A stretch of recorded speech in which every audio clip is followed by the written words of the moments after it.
Good morning, welcome back. Back on the job, more woodwork, more sawdust, more noise, more rafters. Okay, so cracking on with the roof. Just going to get the second sistered rafter for the Velux. Just put that one on and get the next one on, and then 1, 2, 3, 4 simple rafters there, and then we start on that side, and then lots of noggins, and then so yeah, busy and thoroughly enjoying it, of course. And it's cool, but not as cold as it was on Thursday. Oh my goodness, it was cold. It was seriously not warm. I mean, this area doesn't get the sun until sort of like late afternoon in midsummer. So the fact that it had been frosted for 3, 4, 5 days meant that I was basically working in a refrigerator, and I got refrigerated, and it wasn't fun. Anyway, we do what we can. Got more layers on today, yes, and working hard. So there we go. I think we ought to have a time lapse of these rafters, or a rafter. So let me crack on with that.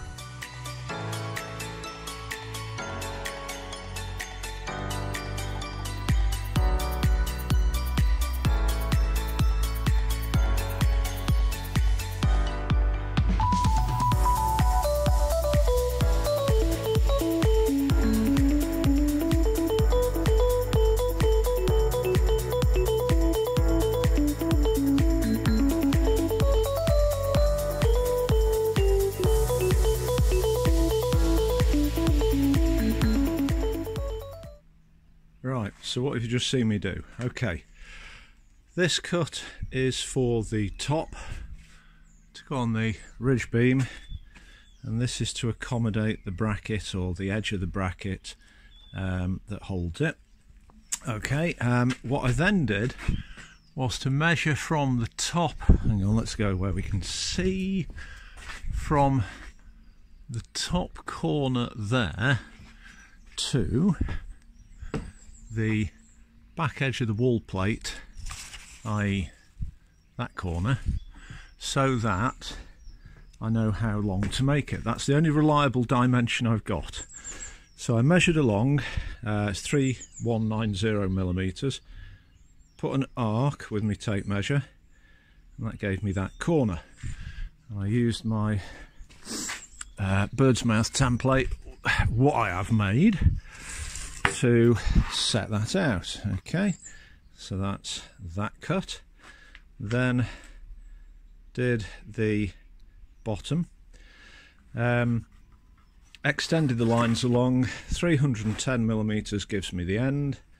Did another little seat cut because of the shallow pitch of the wall, shallow pitch of the roof. I need to clear the outer leaf of brickwork, so I need to do another little cut out for that, and then there we go. So that's ready to lift into position, and I've got a couple of offcuts which I will use for noggins. Those Scandinavian, no, that's Nogbad the Bad, Noggin the Nog, if you're of a similar age to me. That'll make some sense. If not, you'll just think, what's he talking about? Right, so let's get this chap on the roof. Well, let's get it into position. This is the sistered rafter that like I did there to that one. So the reason I do that, the reason I have to do that, is with a Velux, when it's installed, that piece won't be there. That's just temporary to carry the battens and plasterboard until we fit it. So if you've got a whacking great hole in the roof, you have to provide additional strength and structure so that the strength of the roof isn't compromised.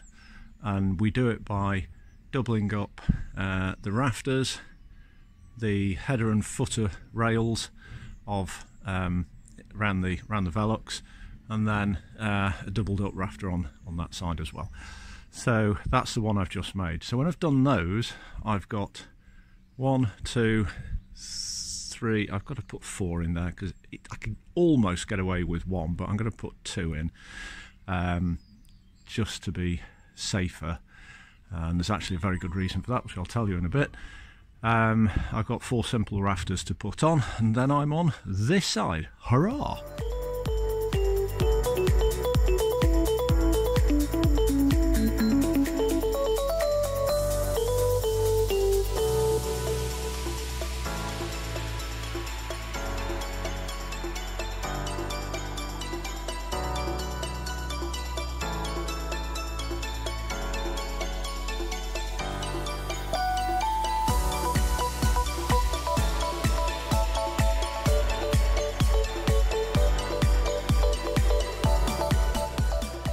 Well, it's 6 o'clock. Managed to get all that lot finished, apart from the wobbly noggin. Everybody needs a wobbly noggin. Yeah, it's not too bad. We probably can't see. Oh, you can now. I put the clips on, the ridge rafter clips on this side, ready to crack on with this lot tomorrow. And yeah, it's all worked out just fine.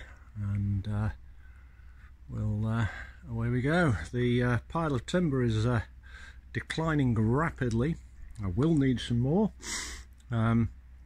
Certainly for these rafters I'll need 2 more rafters, and then some these are 4.8 meters. I'll need some 3.6s for the tie beams to go along in between the rafters that I have yet to put in. But that is a job for tomorrow. So so there we go. Right, anyway, it's blooming cold. I want me tea, and so I'm chewing a mint. So I will catch up with you tomorrow. Thank you for watching, as ever.